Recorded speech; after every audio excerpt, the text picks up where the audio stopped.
जय गुरु जी संगत जी। ओम नमः शिवाय। शिव जी सदा सहाय। ओम नमः शिवाय। गुरु जी सदा सहाय। संगत जी, आज का ये आंटी जी का सत्संग बहुत ही प्यारा है और गुरु जी के टाइम का सत्संग है। बहुत ही पुरानी संगत है गुरु जी की। और जिसने भी ये संगत मतलब सत्संग सुन के वो खुद से मतलब बता रहे थे कि जिसने भी ये सत्संग सुना है गुरु जी ने उसकी मनोकामना हमेशा पूरी की है, क्योंकि ये गुरु जी का बहुत ही ब्लेस सत्संग है, बहुत ही ब्लेस करा हुआ है। तो प्लीज़ सत्संग को पूरा सुने। गुरु जी सबकी मनोकामनाएं और सबकी विश पूरी करेंगे। जय गुरु जी। शुक्राना गुरु जी। मेरे को गुरुजी के साथ जुड़े काफी साल हो गए हैं। हम लोग तो तकरीबन 2003 में गुरुजी के साथ जुड़े थे जी। 2003 में मैंने गुरुजी पर जाना शुरू किया था। मेरा छोटा भाई और मेरी मदर वो मुझसे पहले ही गुरुजी पर जाया करते थे, मैं नहीं जाता था। क्यों, मन में नहीं थी श्रद्धा, नहीं मानते थे। सब बोलते थे जाया कर गुरुजी पास, लेकिन नहीं, अंदर से दिल नहीं करता था। तो मेरा छोटा भाई एक दिन मुझे जबरदस्ती ले गया गुरुजी पास, चला तेरे को मत्था टिका के लाता हूँ। मैं चला गया उसके साथ बाइक पे बैठ के। तो जब गुरुजी पास पहुंचे, एम्पायर स्टेट में उस टाइम गुरुजी होते थे, 2003 की बात है, सर्दियों के दिन थे। तो जैसे जैसे हम लोग अंदर गए, एम्पायर स्टेट में बाइक खड़ी करी, बाहर अंदर गए, तो मुझे बताता रहा कि वहां गुरुजी बैठे होते हैं, तो बोलना कुछ नहीं है, जैसे सब मत्था टेकेंगे तू भी मत्था टेकियो और मत्था टेक के हम बाहर आ जाएंगे। तो मैं अपने भाई के साथ साथ चला गया, वो छोटा मुझसे आगे आगे था, मैं पीछे पीछे था। अंदर गए, गुरुजी अपने सिंहासन पे विराजमान थे। व्हाइट कलर का उन्होंने चोला डाला हुआ था। और जैसे हमने अंदर एंटर किया एम्पायर स्टेट में, तो 2 सीढ़ियां उतर के तो राइट साइड में घूमकर हॉल था। उस हॉल में पीछे गुरुजी बैठते होते थे पर्दे के आगे।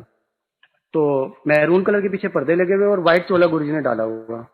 जब हमने जाके माथा टेका, पहले मेरे भाई ने माथा टेका दूर से ही, पास नहीं गए हम लोग, दूर से माथा टेका और बाहर आ गया। वैसे मैंने ही दूर से माथा टेका, सिर झुकाया और बाहर आ गया।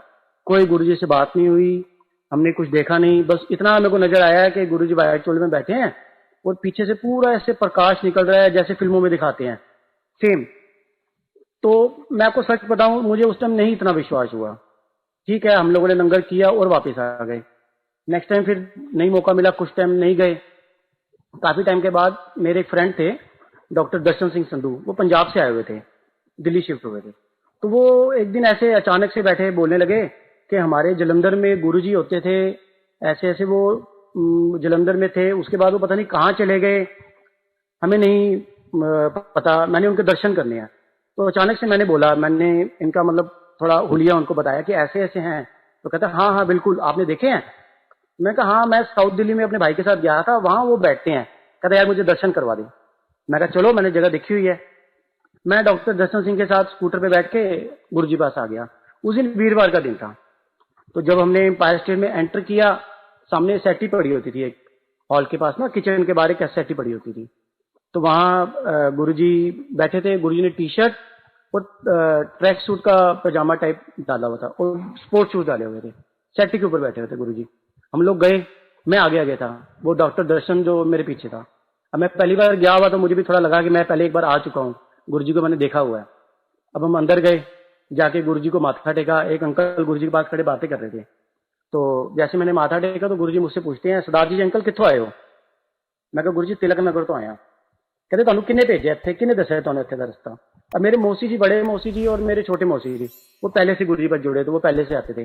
बड़े मौसी जी तो मेरे इनके गुरुजी के साथ 98 99 के टाइम जुड़ गए थे। तो मैंने उनका नाम लिया। मैं कहा मुझे वो जसबीर, मेरे मौसी जी हैं बड़े, जसबीर को मालवीय नगर में रहते हैं, उन्होंने भेजा, उन्होंने आपका रेफरेंस दिया था। तो वो कहने लगे कौन जसबीर? मैं कहा जी उनका बेटा आपके यहाँ सेवा भी करता है, डॉक्टर गुरप्रीत। कहते हैं अच्छा अच्छा, वो दंदा का डॉक्टर? मैं कहा हाँ जी दंदा का डॉक्टर है। अच्छा, वो तो 32 दंदा का सत्यानाश करता है। फिर हंसने लगे गुरुजी। तो कहते की काम करते हो सरदार जी अंकल? तो मैंने कहा गुरुजी मेरा एसी का काम है, एसी फ्रिज का काम करता हूँ। तो कहते अच्छा ठीक है। मैं माथा टेकने लगा तो साथ में जो अंकल खड़े थे ना, उनको कहते गुरुजी कि कहता एसी का काम करता, काम तो है नहीं, वेला है। तो मेरे को बड़ा फील सा हुआ, थोड़ा अजीब भी लगा कि गुरुजी ने मेरी इंसल्ट कर दी। लेकिन मन में हुआ कि गुरुजी को कैसे पता लगा कि मेरा काम नहीं है, मैं इस टाइम वेला हूं, मैं फ्री हूं, काम नहीं है मेरे पास। फिर भी चलो, महापुरुष उनको सब पता होता है। हमने माथा टेका, फिर वो डॉक्टर ने माथा टेका। जैसे डॉक्टर ने माथा टेका ना, तो गुरुजी तुरंत बोले कि पंजाब की संगत को तो मना किया यहाँ आने के लिए, तू कैसे आ गया? उसे कहते। तो वो कहता है गुरुजी ਤੁਹਾਨੂੰ ਲੱਭਦਾ ਲੱਭਦਾ आ गया, ਤੁਸੀਂ तो सानू ਛੱਡ आए सी जलंधर। ਅਸੀਂ दोनों लभदे लभदे दिल्ली भी पहुंच गए। गुरु जी हंसने लगे। फिर मुझे कहते हैं सरदार जी का ਤੁਸੀਂ ਕੀ ਨਾਮ ਦੱਸਿਆ, ਕਿੱਥੋਂ ਆਏ ਹੋ? ਮੈਂ ਕਿਹਾ ਤਿਲਕ ਨਗਰ ਤੋਂ। ਤੁਹਾਡੇ ਉੱਥੇ ਇਲੈਕਸ਼ਨ 'ਚ ਕੌਣ ਖੜਾ ਹੋਇਆ, ਕਿਹੜੀ ਪਾਰਟੀ ਦਾ ਜ਼ੋਰ ਹੈਗਾ? मैं कहा गुरु जी भारतीय जनता पार्टी का। कहते साढ़े इतने तो कांग्रेस का जोर है। फिर सब लोग खड़े थे जो हंसने लगे, गुरु जी भी हंसने लगे। कहते हैं चलो बैठो, कोई नहीं, कर दिया थोड़ा कल्याण। हम भी बैठ गए। अब गुरु जी थोड़ी देर यहाँ वहाँ बातें करते रहे, संगत आती रही, माथा टेकती रही, बैठते रहे। फिर गुरु जी उठे सेटी से और अंदर चले गए कमरे में। थोड़ी देर के बाद तकरीबन 15-20 मिनट के बाद गुरु जी चोला डाल के और प्रॉपर आके अपने सिंहासन पे विराजमान हो गए। शब्द गुरबानी चल पड़ी। लंगर प्रसाद मिला, हमने लंगर प्रसाद लिया। चाय प्रसाद के बाद लंगर प्रसाद लिया। फिर हम लोग आज्ञा लेने गए। जब आज्ञा ली तो गुरु जी मुझे कहते हैं 7 वीरवार आई, तेरा काम बन जाएगा। मैं कहा 7 वचन गुरु जी। हम माथा टेक के आगे लेके चले गए।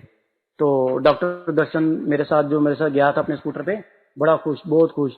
मुझे कहता है हम तो 7 वीरवार आई, देखी तेरा काम बनेगा। मैं कहा वो बिल्कुल आवांगा। मुझे बताते रहे ये पंजाब में थे गुरु जी, बड़ी इनकी मानता थी, ये वो सब। मैं भी सुनता रहा।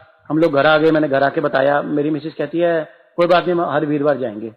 अब नेक्स्ट वीरवार हमने आना था, बड़ी कठिनाइयों का सामना किया, बड़ी मुश्किल से हमने वो 7 वीरवार पूरे किए। पैसे नहीं थे जेब में, काम नहीं था। स्कूटर होता था मेरे पास, लेकिन स्कूटर में तेल डलवाने के लिए मेरे पास पैसे भी नहीं होते थे। ऐसे तैसे कर आके इधर से करके मैंने अगले वीरवार भी आया, गुरुजी माथा टेका। कुछ नहीं बोले गुरु जी। हमने माथा टेका, दर्शन किए, प्रसाद लिया, लंगर प्रसाद लिया और वापस चले गए। उससे नेक्स्ट वीरवार हमने आना था तो मेरे पास जेब में बिल्कुल पैसे नहीं थे। इतने भी नहीं थे कि मैं अपनी मतलब गाड़ी में पेट्रोल डलवा सकूं। फिर मैंने अपने भाई को बोला, मैंने कहा मेरे को अपनी बाइक दे दे, मेरे को गुरु जी पास जाना है। कहता ले जा, कोई बात नहीं। मैं ले गया। उसमें तेल थोड़ा था और हम लोगों ने दर्शन जैसे से करे और आ गए।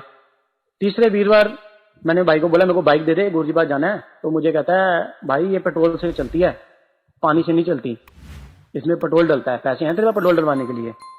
मैं कहा नहीं है। अब मैं माथे पे हाथ रखे ना बाहर थड़ी पे बैठ गया अपने घर के बाहर। मेरा पड़ोसी आया, मेरा फ्रेंड, मुझे कहता है क्या हुआ, माथे पे हाथ रख के को बैठा है? मैं यार गुरु जी पास जाना है, मेरे पास पैसे नहीं है, जेब में गाड़ी भी नहीं है, स्कूटर में तेल डलवाने के लिए पैसे नहीं है। कहता ये मेरा स्कूटर खड़ा है, ये ले जा। मैं कहा यार मेरा काम तो है नहीं, सर्दियां हैं, सर्दियों में एसी का काम होता नहीं है, तो मैं अगले हफ्ते फिर जाना है। कहता जब भी जाना ले जियो, कोई दिक्कत नहीं है, जब जब जाना ले जा। फिर मैंने नेक्स्ट जो मेरे 4 वीरवार 3 वीरवार रहते थे वो मैंने उसके स्कूटर पे पूरे किए। उसके स्कूटर पे गया, फिर अरदास करी गुरु जी को कि गुरु जी अब तो मेरे को 5-6 वीरवार हो गए आते हुए, मेरा काम बना दो।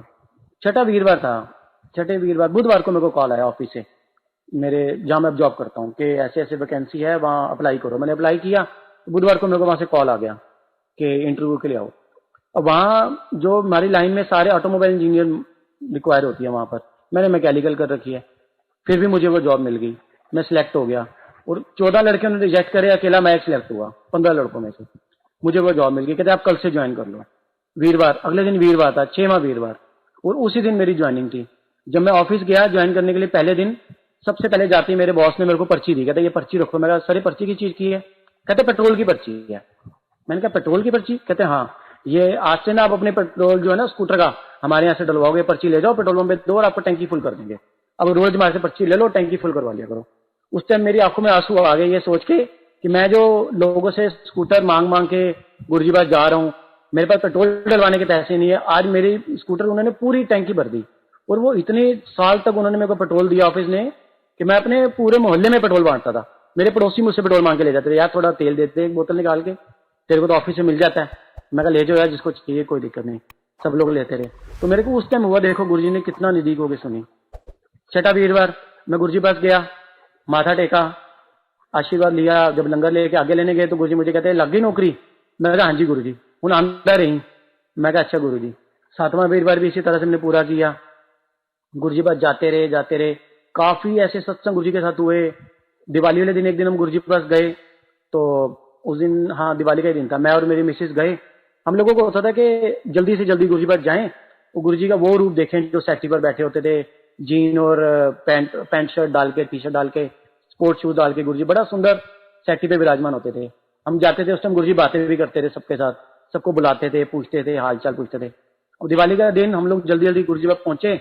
6 बजे के करीब, 6 बजे मंदिर खुलता था। जैसे मंदिर खुला हमने एंटर किया, गुरुजी का माथा टेका। गुरुजी बैठे थे सामने, माथा टेका गुरुजी को। तो माथा टेके किचन के बाहर हम लोग दीवार के साथ लग के बैठ गए। गुरुजी के तरफ देख रहे, गुरुजी ने मेरे को इशारा किया कि उठो ऊपर चले जाओ।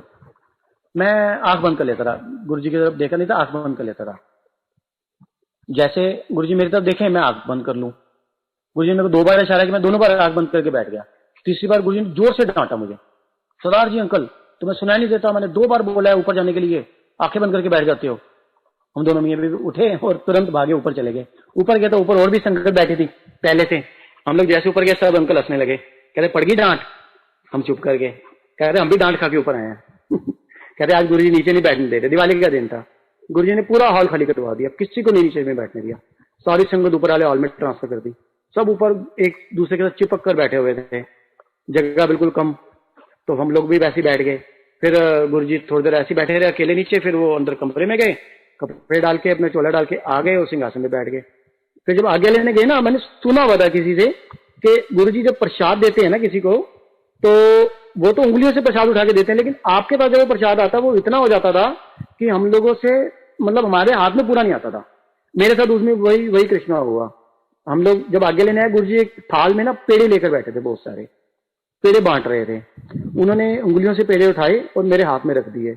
और आप बिलीव करिए, जब मैं पेड़े लेकर बाहर आ रहा था तो मेरे इतने ज्यादा पेड़े मेरे हाथ में हो गए कि मुझसे नीचे गिर रहे थे लिटरली।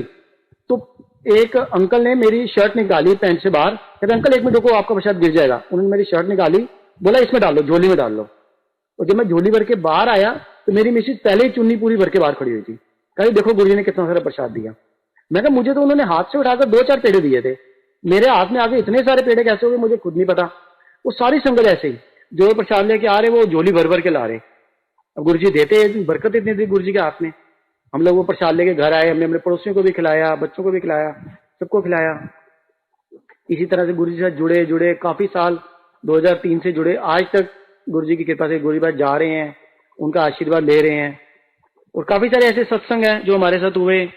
मेरे को जब गुरुजी पास हम गए थे, मुझे प्रॉब्लम थी एक बहुत ज्यादा मैं एक प्रॉब्लम फेस कर रहा था। मुझे पाइल्स की प्रॉब्लम थी, पाइल्स से बढ़कर वो आगे फीचर्स हो चुके थे। डॉक्टर ने बोला कि इसका ऑपरेशन होगा और कोई इसका इलाज ही नहीं है। तो मैं बहुत परेशान था उस चीज से, मेरे से बाइक नहीं चलती थी, बैठा नहीं जाता था, बहुत परेशान था। मैंने सोचा हुआ था, मैं कहा ठीक है कुछ दिन देखता हूँ और नहीं तो फिर ऑपरेशन करवा लूंगा। तो अब डॉक्टर ने मुझे स्ट्रिक्टली मना किया था, मिर्च मसाले बिल्कुल भी नहीं खाने, तली चीजें बिल्कुल भी नहीं खानी, आपके लिए जहर है, मिर्च खाओगे आपके लिए जहर है। अब उन दिनों गुरुजी पास जो लंगर मिलता था वो इतना स्पाइसी होता था, इतना ज्यादा स्पाइसी होता था कि जो खाता था ना उसकी आंखों में पानी आता था, और इतनी मिर्चों वाला लंगर। अब एक दिन का मैं आपको सत्संग शेयर करता हूँ। एक दिन मैं वहाँ गुरुजी पास लंगर ले रहे, तो हम लोग 4 जने एक थाली शेयर करते थे, गुरुजी करवाते थे। गुरुजी के सामने बैठे थे हम, मेरी पीठ थी गुरुजी की तरफ। हम लोग 4 जने लंगर ले रहे। उस दिन प्रसादे 2-2 प्रसादे प्लस लाल मिर्चों की चटनी और बहुत तीखी, बहुत तेज। अब हम लोग वो शेयर कर रहे आपस में, हमने 2-2 रोटी प्रसाद शेयर किया, चटनी भी शेयर कर ली, सब कुछ शेयर कर लिया। जब लंगर ऑलमोस्ट फिनिश होने वाला था ना, तो सिंगला अंकल एक सेवादार थे, पुराने सेवादार होते थे, वो आए, 2 रोटी प्रसाद, उसके ऊपर काफी सारी मिर्चों की चटनी, रेड मिर्चों की चटनी, लाल मिर्चों की। वो दे के मेरे हाथ में, मुझे कंधे से बुलाया, मेरे हाथ में दे के चले गए। मुझे कहते अंकल ये लो, ये प्रसाद खाओ। मैं कहा अंकल हमने तो खा ली रोटी प्रसाद। कहते नहीं, ये गुरुजी ने भेजा आपके लिए, मेरे हाथ में रख के चले गए। तो मैंने कहा चल हम 4 लोग हैं, आधी रोटी शेयर कर लेंगे, आधा रोटी प्रसाद सब बांट लेंगे और थोड़ी थोड़ी चटनी ले लेंगे। अब मैंने बाकी अंकल को ऑफर किया, मैं कहा अंकल ये रोटी शेयर कर लेते हैं। वो कहते नहीं नहीं, ये आपके लिए भेजा है गुरुजी ने, आपकी ब्लेसिंग है, आप खाओगे, दोनों रोटी प्रसाद आप खाओगे, सारी चटनी भी। मैंने पीछे मुड़ के गुरुजी की तरफ देखा, गुरुजी ने मुझे हाथ से इशारा किया कि खा ले। मैं खा गया, दोनों रोटी प्रसाद भी और सारी चटनी खा गया। और मैंने वहां से जब आज्ञा ली, बाहर आया, फिर मैंने अपनी मिसेज को बताया। मैं कहा देख, मिसेज मेरी अलग दूसरी जगह लंगर करी, उसको नहीं पता था। मैं बाहर आया, मैंने मिसेज बताया, मैं गुरुजी ने मेरे को ना 2 प्रसादे अलग से दिए और इतनी सारी चटनी दी और नीरी मिर्चों की चटनी। तो मिसेज कहते आपने खा ली? मैं कहा हाँ मैंने खा ली, गुरुजी ने बोला मना तो ना करता था, खा ली। तो कहते अब? मैं कहा अब यार मैं क्या कर सकता हूँ, मुझे तो खुद नहीं पता, मुझे तो प्रॉब्लम हो जाएगी। अब इतना लंबा सफर करके वापस जाना, हम लोग तिलक नगर रहते हैं, हमारे घर से एम्पायर स्टेट तकरीबन 30 किलोमीटर है। तो मैं कहा 30 किलोमीटर दूर जाना है स्कूटर पे, तो मुझे प्रॉब्लम बढ़ जाएगी रास्ते में, चल देखते हैं, कोई नहीं, ऑपरेशन तो बोला ही वो डॉक्टर ने करवाना तो है ही, देखते हैं। मैं वहां से 30 किलोमीटर स्कूटर चला के अपने घर तक आया, आके घर पे सो गया। कोई प्रॉब्लम मुझे रास्ते में नहीं हुई, सुबह कोई प्रॉब्लम नहीं हुई, ना कोई पेन, ना कोई चुभन, ना कोई जलन, कुछ नहीं। मैं डॉक्टर पास गया, डॉक्टर मुझे कहता है आप कैसी तबीयत है? मैं कहा बेटर है, मेरे को कुछ प्रॉब्लम नहीं है। मैंने डॉक्टर को नहीं बताया कि मैंने ऐसे ऐसे कल मिर्चों की चटनी वगैरह खाई है या रोटी प्रसाद में मिर्चें होती हैं, मैं ऐसे ऐसे गुरुजी पास जाते हैं, मैंने कुछ भी शेयर नहीं किया। डॉक्टर कहते चेक करवाओ, उन्होंने चेकअप किया, कहते आपके तो फीचर्स है ही नहीं। जो फीचर्स इतने डेंजर चीज होती है, अगर किसी को पता हो, इतनी बड़ी खतरनाक बीमारी है वो। कहते आपके तो है ही नहीं फीचर्स, देखा मेरी दवाइयों का असर। मैंने कहा हाँ जी नहीं डॉक्टर साहब, आपकी दवाइयों का असर, कोई बात नहीं। मुझे तो पता ना कौन से डॉक्टर की दवाई मुझे असर करी है, हमारे डॉक्टर एक ही हैं, जो सारे डॉक्टरों की डॉक्टरी फेल करते हैं। गुरुजी कहते थे उस टाइम, देखा कर दी ना डॉक्टर ने डॉक्टरी फेल। तो हम, मेरे को उस टाइम पे गुरुजी पे बहुत ज्यादा दृढ़ विश्वास हुआ कि देखो गुरुजी ने कैसा मेडिकल मेरे साथ किया। फिर एक सत्संग मैं और शेयर करता हूँ आपके साथ। मेरी मिसिस के कान में ना छेद था, पर्दे में कान बहता रहता था, शादी से पहले का था। शादी के बाद भी प्रॉब्लम थी, चलती रही। जिसके कान में छेद हो वो बिना ऑपरेशन के तो ठीक होता नहीं। दवाइयों से हमने काफी दवाइयां ली, कोई असर नहीं हुआ। डॉक्टर ने बोला ऑपरेशन होगा, मैंने सरकारी हॉस्पिटल में भी दिखाया, उन्होंने भी बोला जी टेस्ट करवाओ। टेस्ट करवाया, कहते आपके कान में ना पर्दे में छेद है, आपको सुनता भी कम है। उनको सुनता भी कम था, कान बहता भी रहता था। डॉक्टर बोलते इसका ऑपरेशन ही है, कोई इलाज नहीं है। मिसेज मेरी कहती मैं ऑपरेशन नहीं करवाऊंगी। मैं कहा कोई बात नहीं, देखते हैं गुरुजी को, गुरुजी से पूछते हैं। उस टाइम पे हम गुरुजी से बात डायरेक्ट कोई बात नहीं करते थे कि गुरुजी हमारे को ये प्रॉब्लम है या ये नहीं है। कोई अगर कुछ पूछता भी था ना, गुरुजी एक ही बात बोलते थे, लंगर खा सब ठीक हो जाएगा, लंगर खा सब ठीक हो जाएगा, और कुछ नहीं गुरुजी बोलते थे। अब हम गुरुजी पास गए। अब हम दोनों मियाँ बीवी डरते थे, टू बी फ्रैंक मैं आपको बताता हूँ, हम गुरुजी से डरते थे।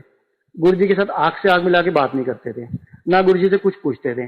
खुद ही गुरुजी बुला के कभी उन्होंने मेरे से कुछ पूछा, कभी बात करी या कुछ मुझे बोला या कभी डांटा तो किया, नहीं तो मैंने सामने से गुरुजी से कभी कुछ नहीं पूछा।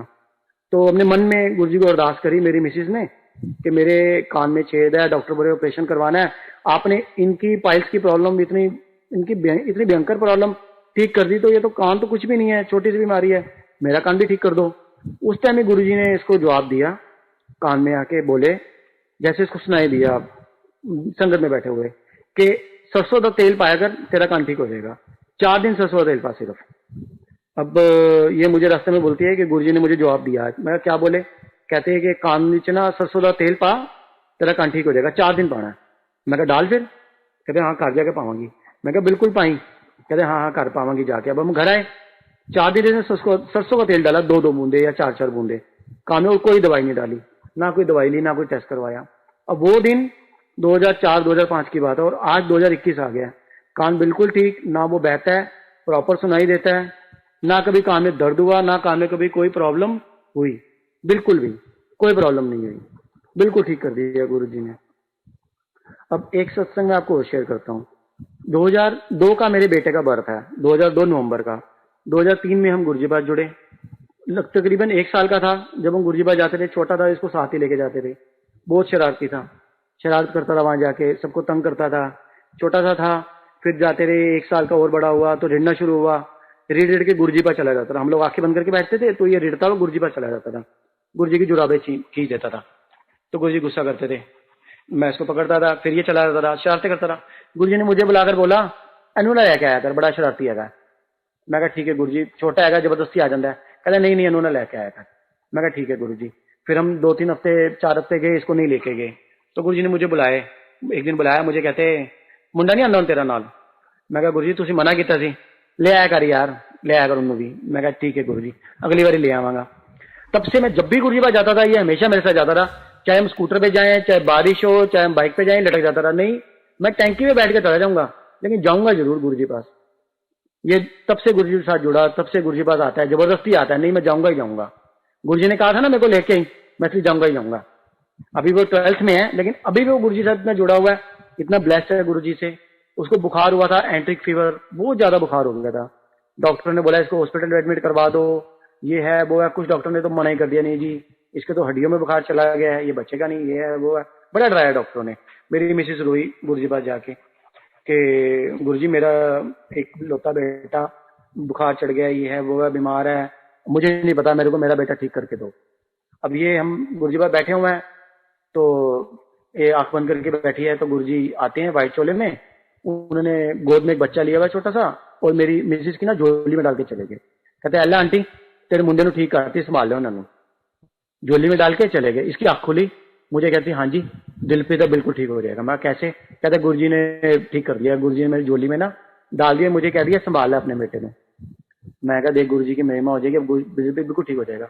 उसी दिन रात से गुरु जी की कृपा से बेटे का बुखार उतरना शुरू हो गया, इंप्रूवमेंट होनी शुरू हो गई। ना हमने उसको हॉस्पिटल एडमिट करवाया, ना हमने उसको कोई ज्यादा मेडिसिन दिलवाई, कुछ नहीं करवाया, खुद ही ठीक हो गया।